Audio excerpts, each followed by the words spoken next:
most of us have developed habits Yes. over our life to responses to specific places, situations, etc., and they become automatic, right? They're idiosyncratic and automatic. Okay. I like. Look how worried you already No, look. you tested my habits here. Is this like, do you brush your teeth when you go into the bathroom? Is it you wash your hands? Yeah. Whenever I wee, I have to brush my teeth. No, I mean, look, I've got things like the moment I walk in the door from work, my body goes, "You need a beer in you immediately," and like I Really? I very rarely agree with it, but I can feel it. Okay, fair enough. Or, when you're sitting at a cafe or a bar, whatever, with someone, and they walk away for like 8 seconds, and you immediately pick up your phone, no matter what, you just go straight for your phone. A lot of people do that. That's not a habit. That is sensible That's dealing just with normal dealing with behaviour. being alone. It's a habit. My other one is, of course, and you would probably have noticed this occasionally in me, trolling people at work who are clearly on the edge or feeling a bit stressed. So I'm like, well, let's see how far this can go. You do. You could do less of that. It's fair to say I do it in my home life too. You could do less of that. I can't though. I'm a victim. No, you're not. I'm a victim. No, you're not. I'm stuck in the habit. Okay, so we get habits. Yeah, We get okay. these learned behaviours, right? And, Yeah. as I say, many are quite idiosyncratic. Then there are also ones that are clearly biological, like someone yawns, people tend to yawn as well. There's that. Okay. Yeah. There's, like- that's the psychopath test. It is, because is it- psychopaths are really sleepy. No, it's weird. It's weird. yeah. Like It's an empathy test. It's cross species, and so dogs will yawn at us. Yeah. Psychopaths don't yawn. Zero empathy. If you yawn and someone else yawns, probably not a psychopath. If they don't, Do they look at you like, have you finished yet? You're like, you're going to murder me, aren't you? so just listen up. If you're ever out there in the street, just do a little bit of yawning. Yawn at and everyone. see. It'll be fine. Walk up Aggressive yawning at people. Who's yawning right now? you didn't yawn just then. No, I'm not. Fucking psycho. There could be other reasons. There's also things like drooling when you walk into a delicious bakery and you're like, the saliva glands start up. You're like, that's just, you're not necessarily even hungry, but you get Start this. wagging your tail and licking your chops. I do. Or sympathetic spewing, that's just normal. You smell it, or gagging at least. You smell the puke and you're like, Okay. that kind of thing. But some of them seem to be combos. Like, so the whole Pavlovian conditioning thing is a classic combination where you take an instinctive biological response, drooling when there's food around, Yeah. pair it with something like a bell, then you take away the food, ring the bell, and the drooling now becomes associated with the food. So there's kind of a weird hybrid. But on the Easter weekend, which at the time of recording was very recently, I heard of something new, a version that I'd never heard of before. And it intertwines or interweaves, if you will, three things that have had a role in shaping my world. Japan, Okay. books, That's good. and bowels. So today I'm going to walk you through the wonder that is hon no sho, or book bowel tendency, aka the Aoki Mariko Phenomenon.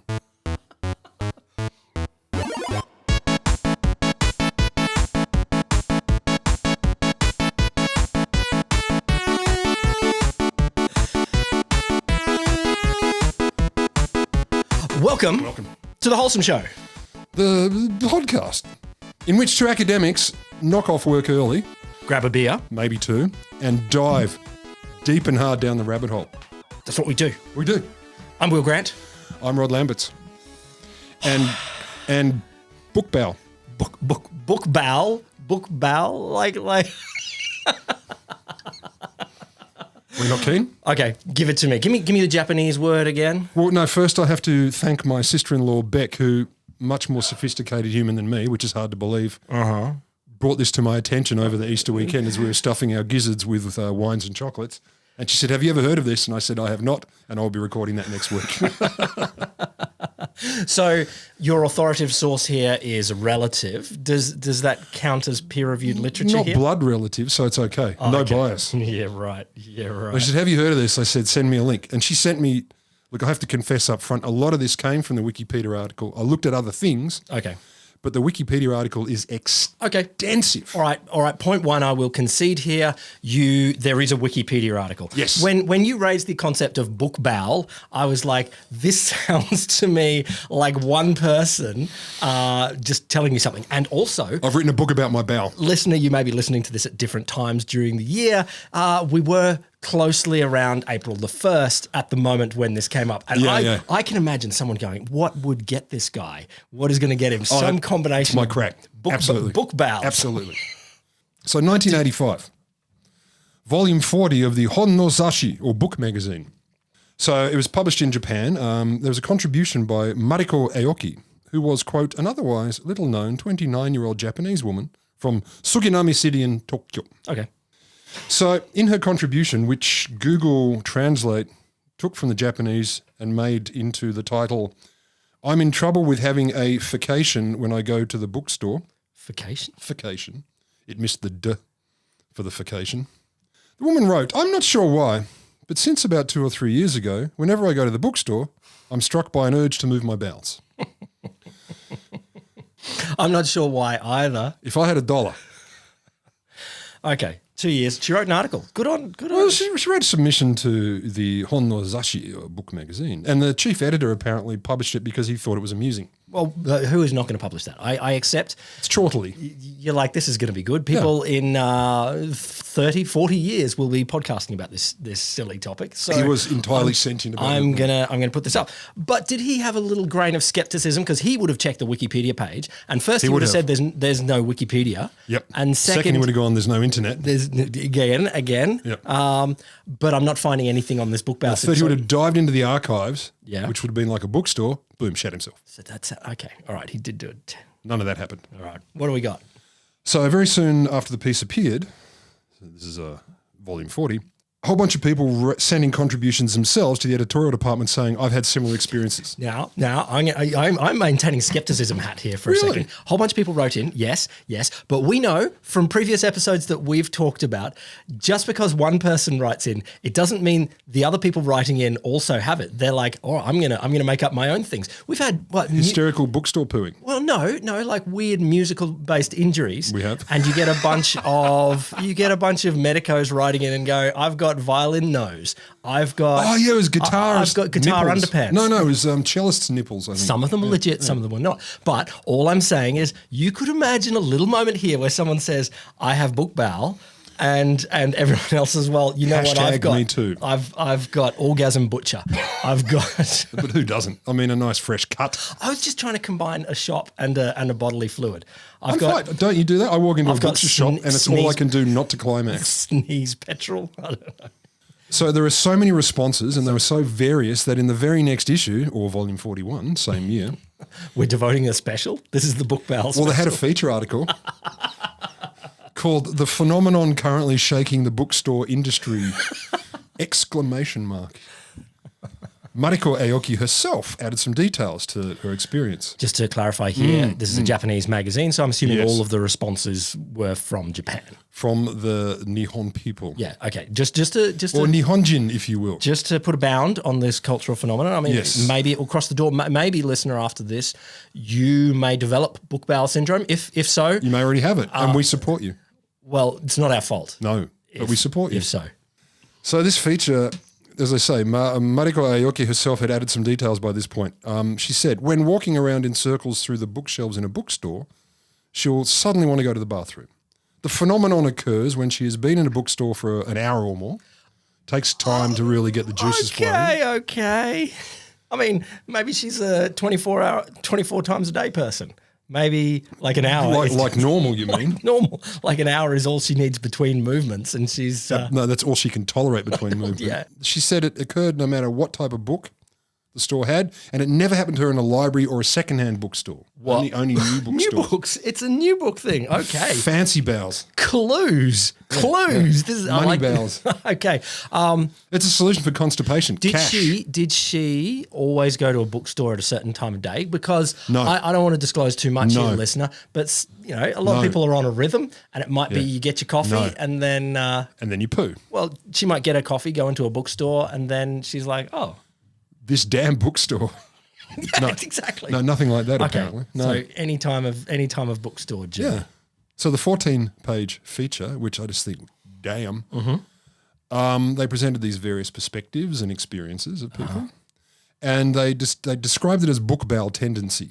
But that name never really stuck, and it quickly became known as the Aoki Mariko Phenomenon. I think if I were her, I'd be like, could we? She apparently doesn't mind. Oh, she doesn't mind. Okay. She doesn't mind. Like she's like, yeah, cool, call it that. Great. So like, we'll grant poos.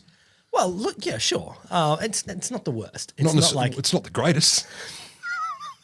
No. I've had a phenomenon named after me. What is it? Needing to dump. I don't need to know the details.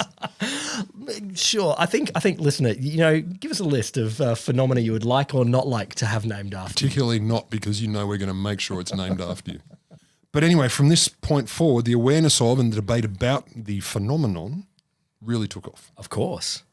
But this might not have actually been the first time it came up in print. Are you serious? Yeah. So it's not exactly clear when it turned up first, but there are at least 3 earlier citations that refer to something like it, like, kooky crapping in a bookstore. And so in this Wikipedia piece again, because again, I'm unashamedly referring to it because also there are like 85 sources and 67 of those are in Japanese as well. Well, okay, fair enough. But but just to let you off the hook here, this is the kind of material that Wikipedia would be the best at. And people are weighing in. This is what it was born for. Very well edited. Where were these other sources? So one was the 1957, I think it was a book called Amidst the Hustle and Bustle. I mean, you've probably read it. Was that the original English title, or was it from another country? That's how you say it in Japanese. No, that's what it's I was quite asking. unusual. Was it from Japanese? Japanese. The other, of course, 1972, The Emperor and the Lieutenant, A Saucy Tale. Oh, so these That's are what like it's called. fiction books or something? And I believe they were. And of course, there's the classic from 1981. This is one you've heard of. Words, too, can sweat, literally. So it also weirdly, it appeared in volume 39 of the book magazine. So the year before Mariko's confession, there was a letter or something by a guy from Nara who described a similar experience, but no one seemed to give a shit, pun intended. It just disappeared. So again, all Japan, and there seems to have been a few more things before our main girl wrote in. There appears to be. There's also at least one broadcast media example. So Young Paradise, I'm sure you've heard it. That's a radio show that was on the Nippon Broadcasting System, late 80s, early 90s. They had a segment for sharing bowel movement related episodes. Oh, my God. Good radio. Oh, my, yeah, look, sure. See, if I'd known that was a thing in the 80s, I would have gone into radio. And apparently it came up there. Seriously, he's like such a... sometimes he's Australia's leading 15-year-old boy, but sometimes he's Australia's leading toddler. Yeah, like, seriously, like when humour peaked at pants. Poo Joke. Peaks in the pants. All humour is butt-related. So in this thing, they apparently called it Yoshiko Yamada syndrome. But for some reason, that didn't capture people's attention. I don't know why. But whenever you look up, and I did, Yoshiko Yamada syndrome, you get pointed to Mariko Aoki Phenomenon. So it seems to have had an earlier name, but no one cares. That's a bit unfair. Isn't it? Poor Yoshiko Yamada. Yeah. She could have had a phenomenon. I think you should go back to the original, the traditional owners of the name. Well, who are they? Well, so far, it doesn't seem to be her. I mean, you can't rename it after someone else found it first. Yes, you can. Have you not heard of colonialism? Well, no, I'm saying we're trying to reverse colonialism here. I don't know, though, if you want to colonise the ownership of a syndrome of that book bowel makes you shit in a bookstore. No, sure, but colonialism doesn't stop. Like it's like we'll take and it everything. Shouldn't like either, that's no, it should. It should. It should. But what I'm saying is it'll take anything. Anyway, regardless of where it first appeared, somewhere it definitely appeared somewhere. But the Japanese people and maybe people beyond got very serious about the spread of the Mariko Aoki phenomenon. Oh, they're worried about it. Like, is this a public health issue? Well, they're kind of into it. Not really. No, there was no declaration by the health department. This isn't a pandemic. Close down the bookstores. You must order online from the toilet. You don't know. No, it didn't get there. So like in 2012, the Tokyo Shimbun, so a newspaper, they did a survey they published it. It was run by the Japan Publishing Infrastructure Center, publishing industry mob. Okay. So this survey was run as part of exploring measures to revitalise bookstores. They're like 2012. Let's get okay. 2012. Yeah, fair enough. Let's get them cooking. That's the doom zone. It is the doom zone for books. And the thing is, you probably can't get book bowel while browsing the internet for a book or looking at your iBooks. Amazon.com doesn't give you book bowel. It's true. Or are you going to tell me it does? I've looked through books on iBooks and almost never pooped my pants. Almost never. Statistically insignificant number anyway. So the survey is on the web. You could volunteer. They got about 1,000 people. And the question that they brought up in this newspaper article was, what services you want to use at a bookstore in the future? 38% of respondents, which I think it came in fourth, toilet use. What do you want to see in a bookstore? No, but surely, like realistically, where you go through, everyone wants books, and then they're like, "Why are you still asking me questions?" Yeah. Like, and they're like, "Okay, you have to list." I want to get my it says my date bleached. List 3, list 5, whatever. Service and you're like, my car. All I want was books, and you're making me ask for other things. I don't believe it. No, but see, that means you're nothing like the Centre's executive director, who said, "I didn't think there were so many voices that wanted to use the toilet. For some reason, the symptoms of the bookstore encouraging the use of toilets may have been confirmed for the first time in terms of numbers." Bullshit. But anyway, that's what he thought. Yeah. And he is an executive director. Well, whereas you're more like a non-executive director. I am a non-executive director. No, I think I'm an executive director of some stuff. First, second, and third were basically book-related. I didn't record them because... Big books, little books, cold books, hot books. Yep. Green books, red books, fish-related. Yeah, red fish, blue fish. So they weren't that interesting. I had written them down, but then I didn't leave them. His commitment to podcasting, listener, is unparalleled. No one will research some of the bit more than him. As hard as I occasionally do. It's true. Come close to occasionally doing. Well, actually, look, this started off as a 48-page script, and I thought, I can't do that to you.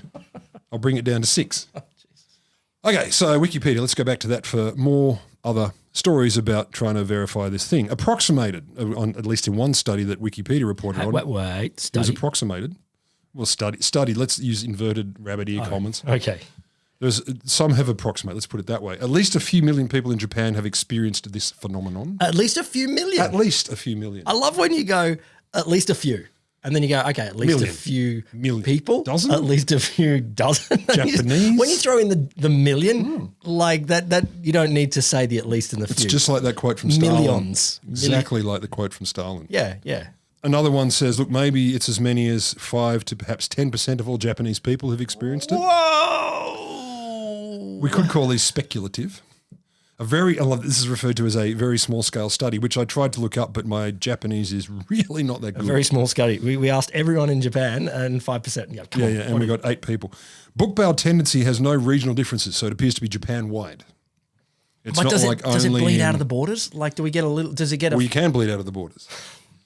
Do we get a flavour of it in Australia? Does Korea next door have some book Not bowel? that I could find. Oh my God.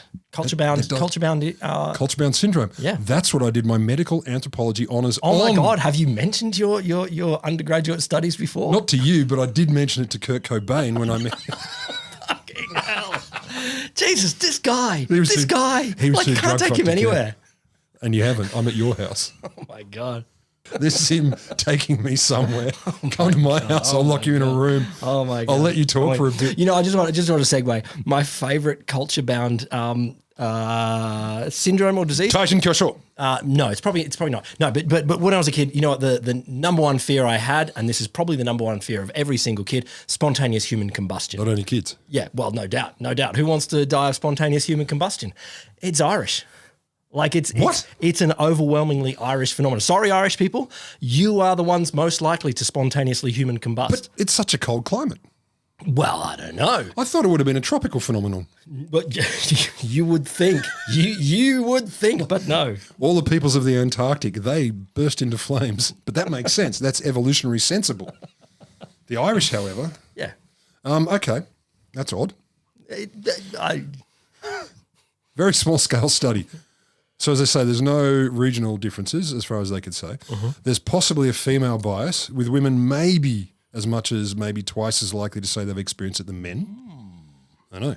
And clues again. I know, right? Like, are you a lady? You shit yourself at a bookstore, haven't you?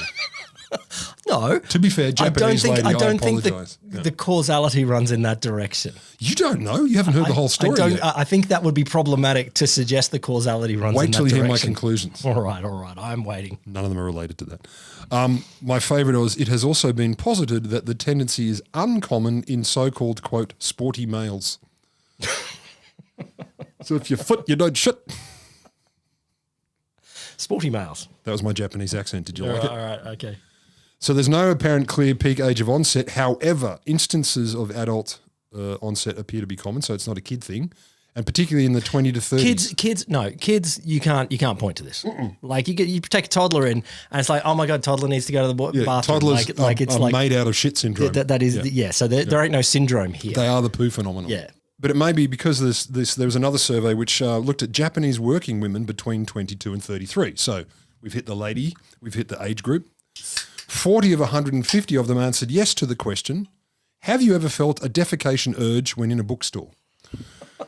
So I love the moment. I love reading other people's surveys. Yeah. And the moment when you write that down as a question, you go, what am I doing with my life? What am I? Why do you think I stopped doing surveys? What am I doing? Have you ever felt really itchy? I really have. You're like fucking cure for cancer, or solve the big problems of politics. Or have you been looking at the the young adult fiction section and thought, I need to take a poo?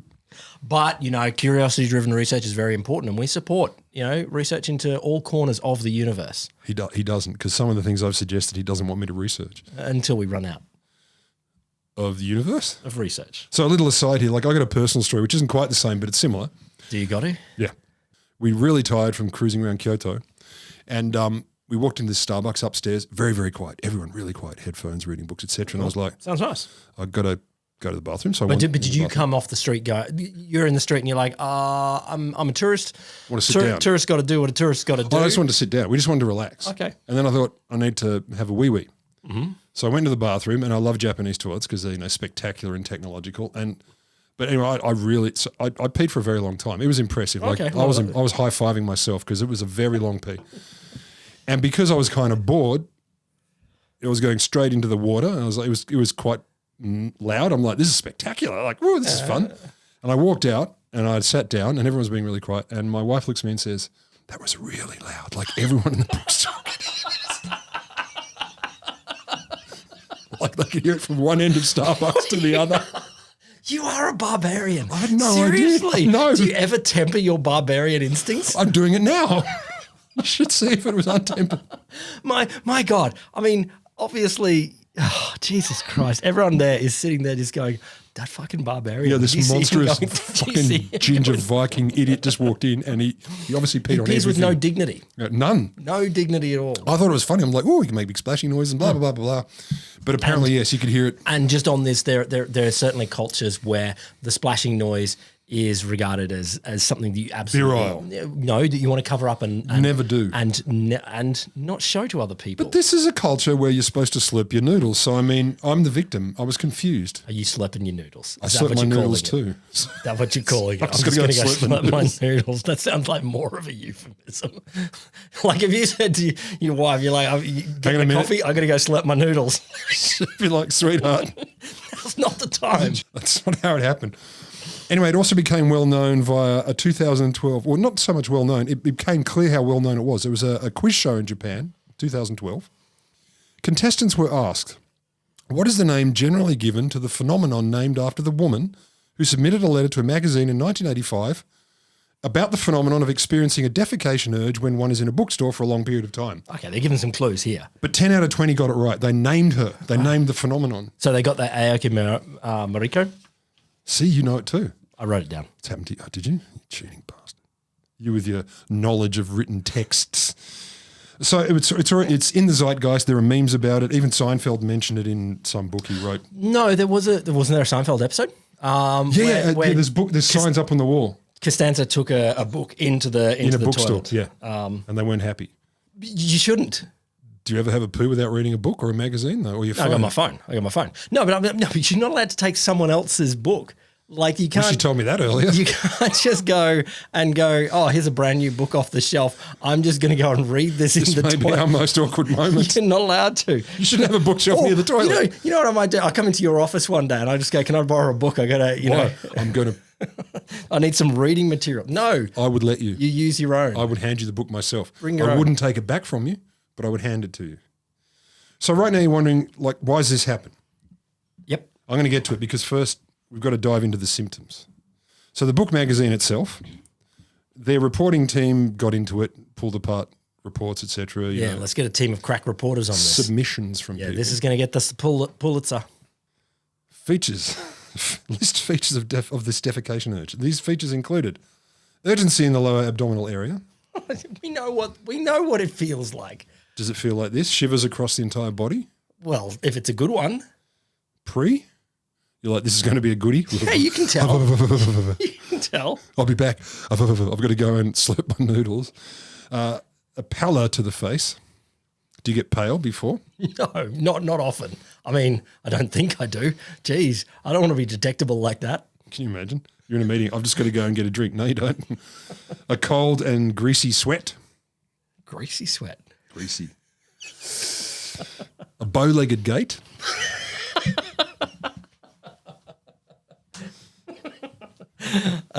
It's like, why are you walking like that? Something's already coming out. I don't want to tell you. That's a turtle poking its head out. That's interesting. The turtle poking its head out. Where have you heard that before? Austin Powers. Is that what it's from? Because I remember Fat bastard. my friends and I would. Yeah, there you go. It's like a turtle poking its head out. There you go. Horrifying. There's another symptom called borborygmus, a rumbling sound made by the movement of gas in the intestine. Apparently it has a formal name. Borborygmus. It's borborygmus. Oh, thank you. Borborygmus. Thank you, Alex. Borborygmus. Undoubtedly the best name for a symptom in all of medicine. I think you might be right. Editor jumps in. And he should, because borborygmus sounds much saucier when you say it that way. It's a good name for a metal band. Like we're borborygmus. Borborygmus. People also characterised by people walking around looking for a bathroom who have been described as having wearing a vacant stare. So it's post-apocalyptic, there's nowhere to poo syndrome. There are more poetic descriptions. For example. Give me an haiku, please. Haiku, please haiku. That's a lot of pressure on me right now. We'll edit this bit in later. First, a nice bookstore. A borborygmus. A borborygmus of movement. I am complete. Kind of. It's Australian haiku. Australian haiku. Full high key. So more poetic descriptions. A filling up sensation in the lower abdominal area. Jesus Christ. The poetry does not end. Why you got to do this to me? I didn't do it. I'm just reporting on the facts, man. I mean, other people have covered this phenomenon, but they've done it in like 6 minutes. You know why? They don't deep dive like we do. No, they haven't knocked off. We get into that rabbit hole and we ferret around in the rabbit hole and then realize why are we in this fucking rabbit hole? And get the ferrets out of here. Another one, a kind of heaving sensation in the rectal passage. Oh my God. Poetry. Also, or another person put it, a focusing of all nervous energy on the anal area. Do you know, I think this is people that are just finally, I can write a letter to the editor. I can fill in a survey where I can describe how this feels to me. We get it. It's an interesting feeling, but we've all had it. Have you? Well, have you had the greasy sweat borborygmus? No, not the borborygmus. You focused all your nervous energy in your anal area? Jesus. You heard it here first. Oh my God. Will, are you feeling nervous? Well, part of me is. No, it's not. It's just, there's some things that don't need a full description. They're visceral. Oh, then you won't like this bit. All right, here we go. The intensity of the sensation has variously been described with expressions such as enough to make one scared about going to a bookstore ever again, hellish, and my fave, Armageddon class. I've had one of those. Was it in India? No, well, no, it wouldn't possibly. I had it in Bali. No, I've had that. No, I remember I was at a protest once. Like, it was a pretty big protest, and then suddenly I turned around. Not enough toilets. I'm like, oh, where are we? And what's going? What if I need to? That sensation is going to come up, so to speak. How serious can it get? So there are reports. If you have really severe or regular symptoms, some actually say it affects their overall quality of life. Mm-hmm. Overall. So again, back to the very extensive Wikipedia accounts. I can't take time looking for books because I end up wanting to go to the bathroom. Another says I get other people to buy the books I need, so they can't even go there. Another, as soon as I've bought the book I need, I get out of the bookstore. A better one, even just dreaming of entering a bookstore always makes me want to go to the bathroom. So you're dreaming, and as we all do, like, so often my dreams are the world is my oyster entering. now. Yeah. I'm going to go to the bookstore. Not ride a dragon, become magical, whatever it is. Unless it's the other way around and suddenly you had the need in the night and then you wraps the dream around, I'm in a bookstore. Still not great. Yeah, but still. I need to poo. I must be in a bookstore. I'm just saying it could be the other way around in the dream. That's true. There's a pearl from the person is referred to as the thinker Uchida. In the worst case scenario, entailing a traumatic scene from which it would be difficult to restore one's honour as an adult member of society. No, indeed. It would be. Which links to my favourite. This is the last one I'll give you. Someone who's clearly seriously afflicted. I can't go to a bookstore wearing white pants. Oh, Jesus Christ. All right. There was more to that, but I don't think you need it. No, we don't. That's plenty. We don't. Oh. Dear. I'm interested in a book by game over.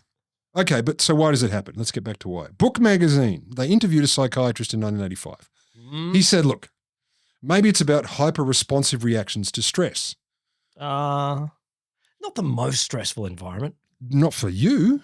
Oh, no, I have been stressed out by bookstores, but it's You not. have, yeah, because you're a normal person. It's not the most stressful. But he goes on to say, look, it normally leads to constipation, these hyper-responses to stress. Bookstores. Normally, No, just normally, not in general. I want the idea that bookstores normally lead to constipation. I'm going to buy a book, but I'm not going to shit for a week. Yeah, this is a nightmare. In 95% of people, it's a constipation response. Yeah, exactly. But he's saying in general, these hyper-responsive reactions to stress usually mean you lock up. Yeah, sure. Like let's go full on evolutionary psychology here. And Shit you yourself would or say, lock it down. you know, you're a lion and shit. A lion is coming at you in the olden times. It's not a useful response. Do you lock it down or do you bog it out? You lock it down. I mean, but like an octopus, maybe it'd be better to flood the zone. Maybe Freak the lion out because they're a proud creature and they don't want poo on them. I don't want to be busy doing stuff. I want to be throwing my spears. And you don't have to be busy. It can just come out. You don't have to do a lot of work. Yeah, okay. If it's one of those situations. It's autonomic. Am I loincloth? I guess I'm loincloth, and it's well, you are now. Why wouldn't you have been then? In my memory, yeah. People watching the video, he's wearing a jacket on top, but downstairs like a newsreader. Yeah, exactly. A sick newsreader, a dirty, wrong newsreader. The guy goes on, yes, it normally leads to constipation, but he said it is considered possible in special circumstances. This is what made it magical for me. For example, when shown a glass of cold milk. What? It's possible for the gut to experience a loosening by way of a type of conditioned response mechanism. So when you see a glass of milk, do you suddenly go, I feel my bowels loosen? Cold milk. No, I love cold milk. It's delicious. No. This is a psychiatric phenomenon of which I was previously unaware from 1980s Japan. Well, listener, let us know. I am. Do us a favor. Look at a glass of cold milk calmly in your own space or in a bookstore and let us know which way it goes. Or if you are a bit constipated, if you need to stay out of bookstores, sit down and work it out with a pencil, try. Constipated mathematician. There you go. I know, right? It's the best joke. You got it. There you go. Never been a better it's one. Backwards. It's back. Yeah, try the glass of milk. I want to know. But if you want to let us know, you should put a comment in the YouTube, which is the belows, or send us an email at cheers@wholesomeshow.com. So Aoki Mariko, she said herself that the symptoms, for her at least, can be set off by being in a bookstore for a long period of time or smelling the scent of new books for a long period of time. Oh, I love the smell of new books. I like the smell of old ones too. I like the smell of books, unless they're... I don't like the smell of old ones. Really? Nah. I used to go to the medical library when I was doing tainted. my medical anthropology degree. Oh, my God. Not with Kurt Cobain. Oh, my God. Oh, my God. And I used to walk into that library and go, the musty smell of wisdom. Oh, no, 100%. 100%. Yeah. Loved it. So, yes, she said she had these these experiences, but she also, interestingly, she worked in a printery for a while. Okay. No symptoms in the printery. Oh. Weird, I thought right? that would be a clue. You'd think so. I thought that would be a clue. There are so many maybe clues and none of them. I thought it would be like chemistry and there's like a formaldehyde in the books or This has been proposed. super glue. Super glue. She also says, look, it doesn't matter what kind of book she's reading or browsing. It could equally happen when looking at a Fiction and non-fiction. No, but also highbrow literary or like a manga comic. Doesn't matter.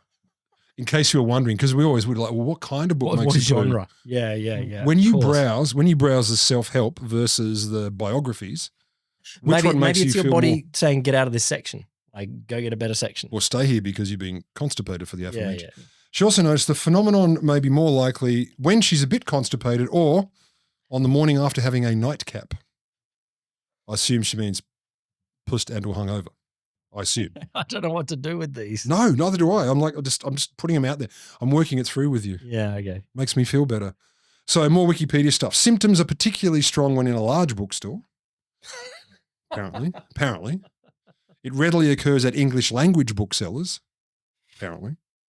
It can occur not just in bookstores that sell new books, but also in secondhand bookstores or libraries. No, we had that before. Well, she didn't get it in there. Oh, but others people. apparently can. Yeah. Okay.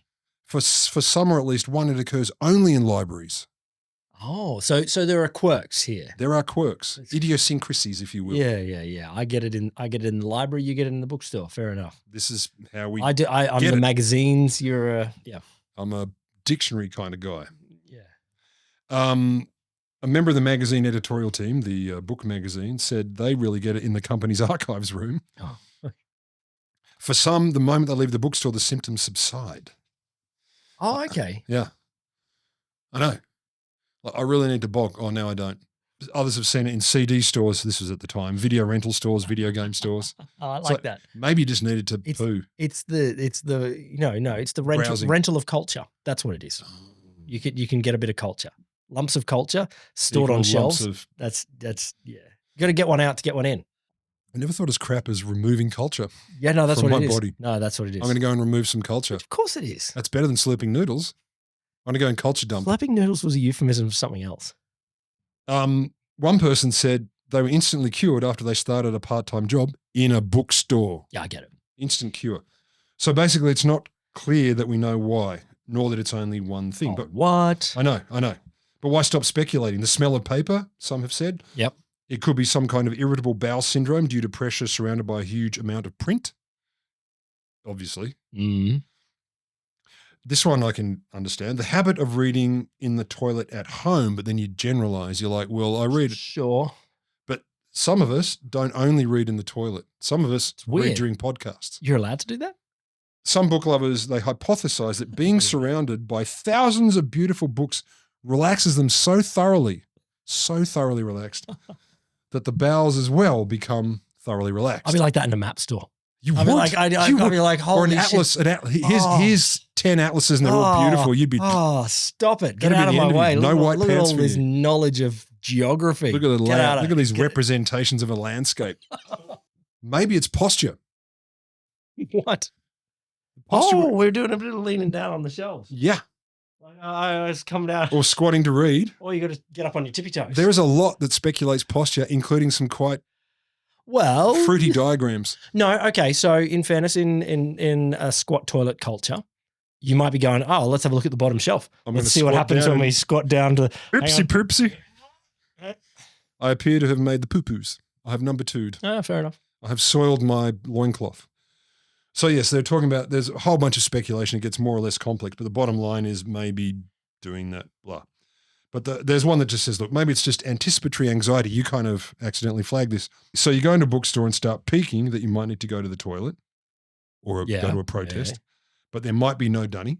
Yeah. Sorry for our American listeners, poo-poo place. So you start to focus on don't need to poo, don't need to poo, don't need to poo. Yeah. Which of course makes you go, gotta poo, gotta poo, gotta poo. Maybe. Always, every time. The moment you think, one thing I really can't do right now is have a poo-poo, you immediately, and by you I mean me, and I mean everyone. Yeah, sure. You're like, well, if I can't. How often do you drive a car? How many toilets do you have in your car? One. Fine. It's a ute and you can hose it out. Fine. I'm just saying we are often in situations where you can't. But you can always pull over.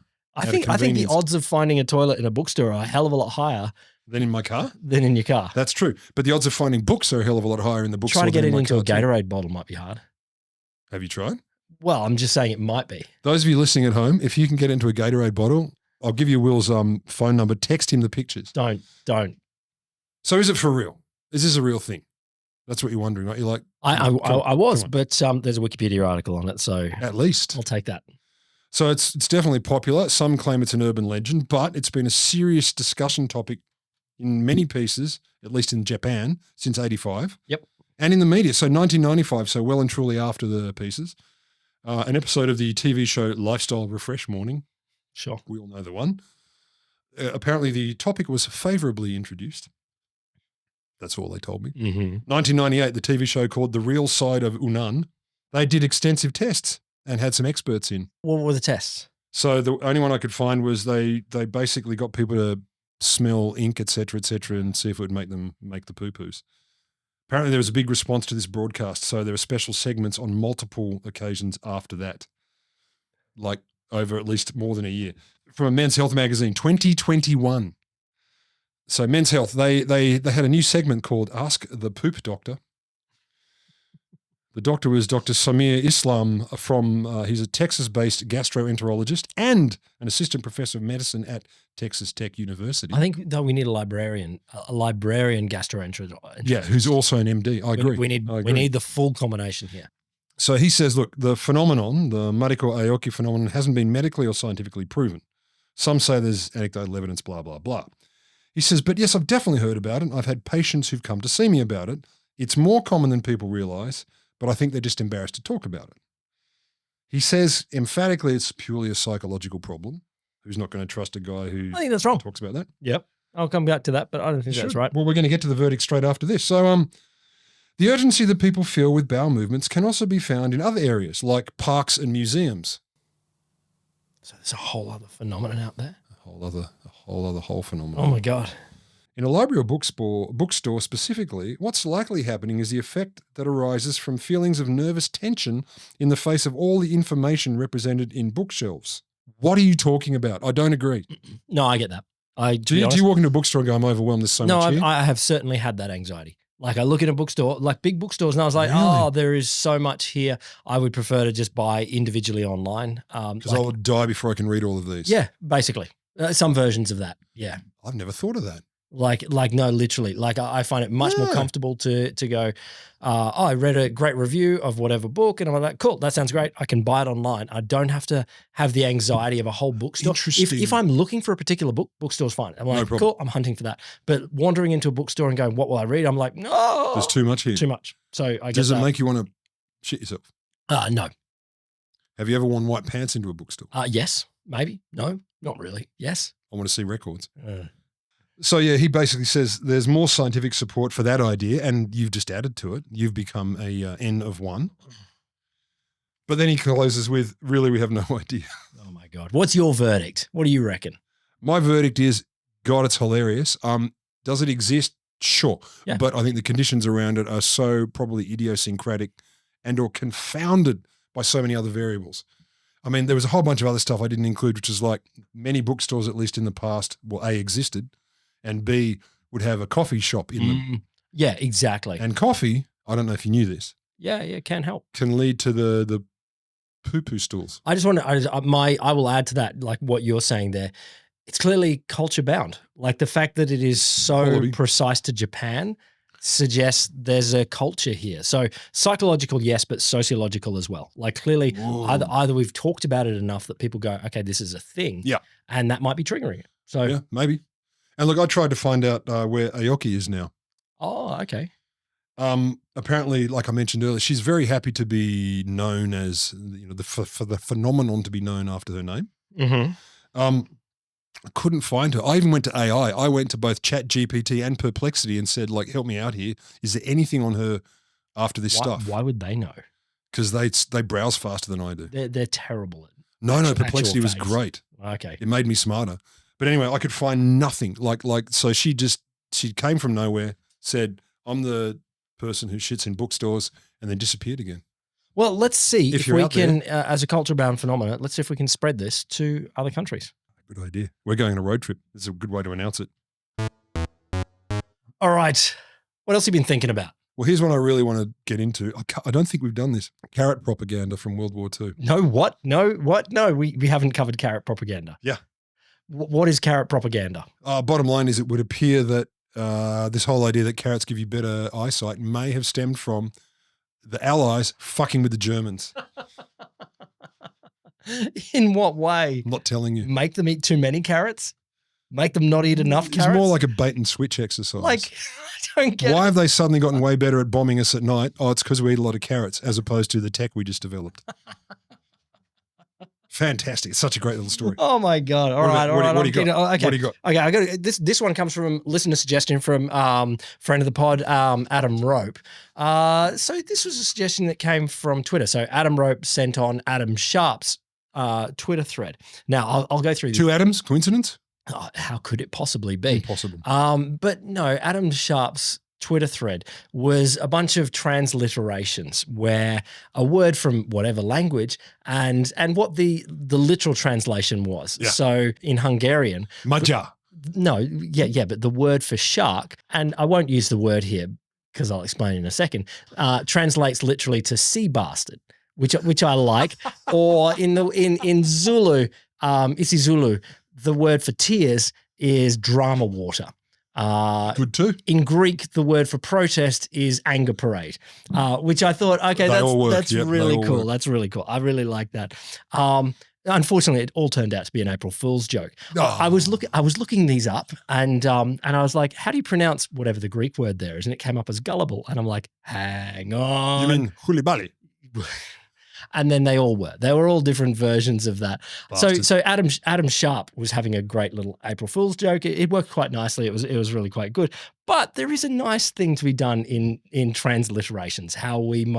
There might be Totally versions agree. potentially where ultrasound is baby radar or something like that. Also the fake versions where people make languages like Dothraki and stuff. Oh, always interesting. And I was reading something about this recently where they actually built like quirky, culturally specific ways to make references to, like this guy's, reaching beyond his grasp or whatever it may be. Yeah. So there's actually artificial ways to do this, which is freaking fascinating. Yeah, that's cool. Anything else you've been thinking about? Sincericide. Sincericide. What is that? It's a word, apparently, look, when I heard it, I thought, yeah, people who are too sincere make me feel like I want to kill myself too. But that's not what it is. Do we all die from sincerity? Yes, if you're too sincere, everyone dies. It's basically a psychology term that seems to have started to move around. It's where people, under the guise of I'm just going to tell the truth, man, what they call it, the kamikaze of truth. Like they kill themselves by oversharing or being overly honest, etc., particularly in workplaces.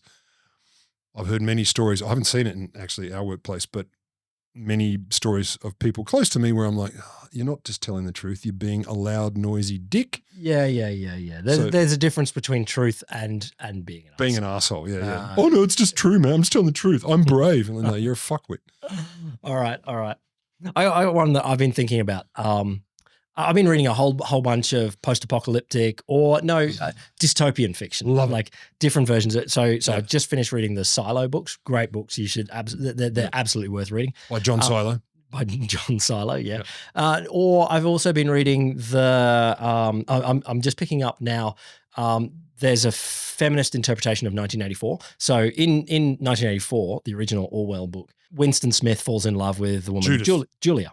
I thought it was Judith. Yeah, you're close. Anyway, no, this is the story told from Julia's perspective. So I'm only a little bit of the way in, but it's nice to get back into a dystopia world. Oh, interesting. But the one I've been thinking about is this thing that came in, I don't know when it was in the UK, 17th century or something like that, sumptuary laws. So they're laws about clothing. Like who can wear what. Ooh. And the original version is who gets to wear bling. Like it's you gotta be you gotta be a lord to wear bling. You can't be some jumped up merchant. And there's something really interesting about laws about haircuts, laws about love it. So I'm just fascinated by that. I want to know more. All right. Well, look, if you have suggestions or if you have comments, if you've got stories you think you'd like us to look into, ping us. The comment stream below in YouTube or cheers at wholesomeshow.com.